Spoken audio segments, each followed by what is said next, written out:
पे तेरा इतनी देर से इंतजार कर रहे हैं कि हमारा ऑर्डर आएगा और तू यहाँ पे पड़ा हुआ है। भाई साहब आपको अच्छे से दिख रहा है कि यहाँ पे मेरा एक्सीडेंट हो गया है। स्कूटी गिरी पड़ी है और मेरे भी बहुत ज्यादा पैर में लग गई है। अगर स्कूटी चलानी नहीं आती है तो चलाते क्यों? साइकिल वगैरह पे क्या करो ना डिलीवरी। और हाँ, तेरे चक्कर में आधे घंटे से भूखे बैठे हुए थे हम, और तेरे चक्कर में ही ना हमारी भूख भी मर गई सारी। मैंने जो भी कुछ किया जानबूझ के नहीं किया है। मैं नहीं चाहता था कि मैं लेट हो जाऊँ और आप भूखे रहो। ये एक्सीडेंटली हुआ और उसमें चोट मेरी भी लगी है। आप इंसानियत दिखाने की वजह मेरे को सुना रहे हो और मेरे में चांटा भी मारा आपने। हाँ तो क्या करूँ, आरती उतारू तुम्हारी। तुम जैसे डिलीवरी वाले लोग ना इसी लायक होते हो, गरीब। मैम आपको तमीज़ नहीं है बात करने की शायद किसी से। तू सिखाएगा तमीज़?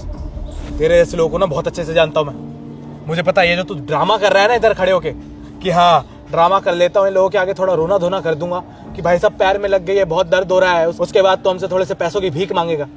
तेरे जैसे लोगों को ना रोज देखता हूँ मैं, समझा? सॉरी भाई साहब, मेरी गलती है। आप अपना ऑर्डर लीजिए। एक सेकंड, अब कोई ऑर्डर नहीं चाहिए हमें। और वैसे भी ये खाना तो ठंडा हो गया होगा। तुम क्या चाहते हो हम ठंडा खाना खाएं? अब ना ये ऑर्डर कैंसिल करेंगे हम, और तुम्हारी कंप्लेन करेंगे और तुम्हें नौकरी से निकलवाएंगे। तेरे जैसे लोगों की वजह से ना पूरा देश बदनाम हो रखा है, समझा? ऐसे नौटंकी करते रहोगे, तेरे चक्कर में मेरी पूरी भूख मर गई। अब क्या ये कुत्तों को खिलाएंगे हम ठंडा खाना? एक काम कर, ये उठा और तू ही खा ले। बेबी कंप्लेंट करो इसकी। तो अभी करती हूँ।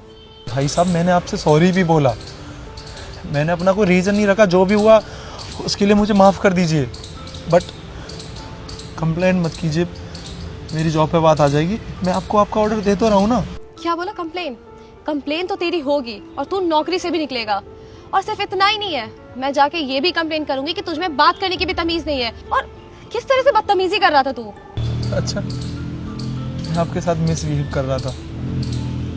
क्या आप सच बोल रहे हो? मैं आपको ऑर्डर दे रहा हूँ, बोल रहा हूँ आप ऑर्डर लीजिए, जाइए, मुझे माफ़ कर दीजिए।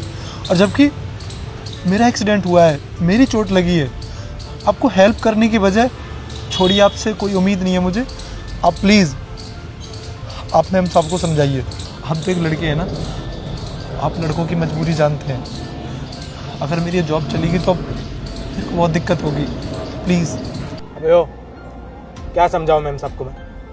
यही कि कैसे तू हमको पागल बनाना चाहता, ये अपना फेक ड्रामा करना चाहता है हमारे आगे कि मेरे पैर में लग गई है। अबे तेरे जैसे 36 लोग देखता हूँ मैं रोज, समझा? और ये जो तेरे ड्रामे है ना, हमारे आगे करने की जरूरत नहीं। मैं इसमें आगे और कुछ नहीं बोलूँगा। अगर आपको कैंसिल ही करना और मेरी रिपोर्ट करनी है तो आप बेशक कर दीजिए, पर जाने से पहले एक बात ज़रूर बोल के जाऊँगा कि जिस तरीके का आपका बिहेवियर है ना,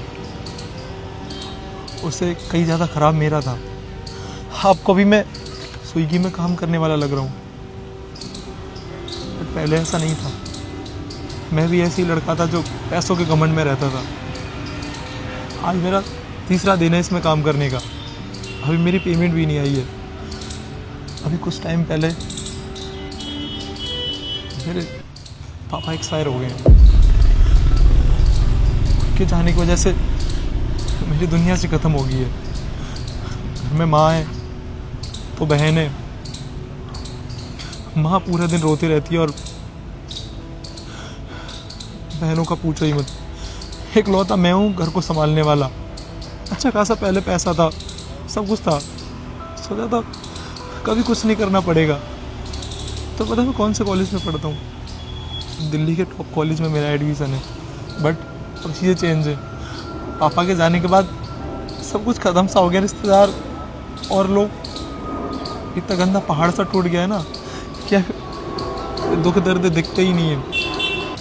क्या छोड़िए, ये सब मैं आपको क्यों बता रहा हूँ।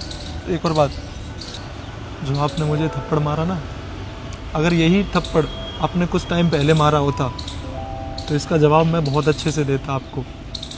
बट अब ज़िंदगी मेरे को रुला रही है तो आपसे लड़े के मुझे कुछ नहीं मिलेगा।